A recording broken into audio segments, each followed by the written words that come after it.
Bienvenue à tous sur Afrique Sport pour la matinale du dimanche 28 novembre 2021 que nous débutons en RDC. Réunis au cours de la semaine, la commission de gestion de la Linafoot n'y est pas allée avec le dos de la cuillère. Elle a pris une série de mesures pour éviter que de tels incidents ne se répètent dans le futur. Ainsi donc, le club de Mbouji-Maï paye cher les agissements de ses supporters. En plus de jouer ses 3 prochaines rencontres de championnat hors de ses bases, cette formation va jouer toutes ses rencontres de la manche aller à domicile à huis clos. Et ce n'est pas fini. Une amende correctionnelle de $10 000 US, 8 835 € assortie d'une suspension jusqu'au parfait paiement a été infligée à Saga Balandé et son entraîneur égyptien Adel Mohamed a été suspendu pour 12 mois assorti d'une amende de $200, 176 €. Un bon en Algérie. On ne change pas une recette qui gagne. C'est ce qu'a dû se dire l'Algérie au moment d'établir son programme de préparation pour la CAN 2021 du 9 janvier au 6 février 2022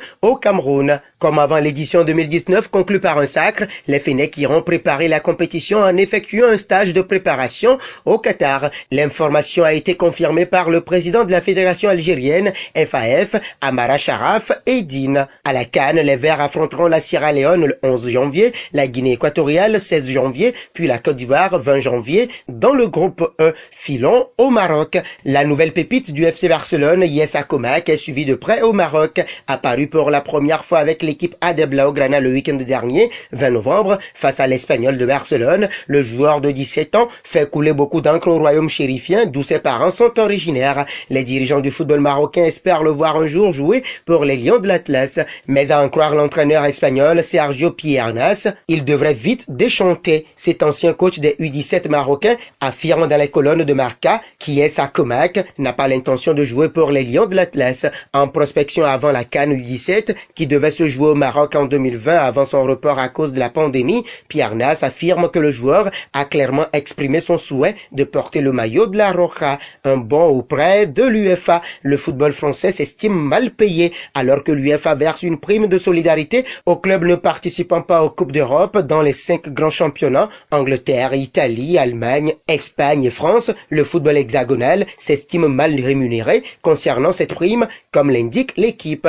Alors que les droits TV ont été divisés par 2 suite au scandale Mediapro l'année dernière, passant de 1,2 milliard d'euros à 663 millions d'euros, l'UEFA a décidé de verser un même pourcentage de sa prime de solidarité pour les 5 grands championnats, à savoir 4% afin de favoriser les championnats plus pauvres. De ce fait, un courrier a été envoyé à l'UEFA afin de mieux répartir cette prime de solidarité pour les 5 grands championnats, avec désormais 15% pour l'Angleterre, 18% pour l'Italie, l'Allemagne et l'Espagne et 31% pour la France. Un bon au PSG. Se cherchant un nouvel entraîneur titulaire, Manchester United avait un temps pensé à Zinedine Zidane. Cependant, le technicien français aurait repoussé les Red Devils puisqu'il aurait une préférence claire pour son avenir et ça ne va pas plaire à Leonardo. En effet, l'ancien du Real Madrid voudrait prendre les rênes de l'équipe de France lorsque Didier Deschamps quittera ses fonctions de sélectionneur. Une mauvaise nouvelle pour Leonardo puisque Zinedine Zidane pourrait bien repousser le PSG pour les mêmes raisons, lui qui serait envisagé par le club de la capitale comme le successeur de Mauricio Pochettino. Affaire à suivre. Terminons en Allemagne avec Erling Haaland.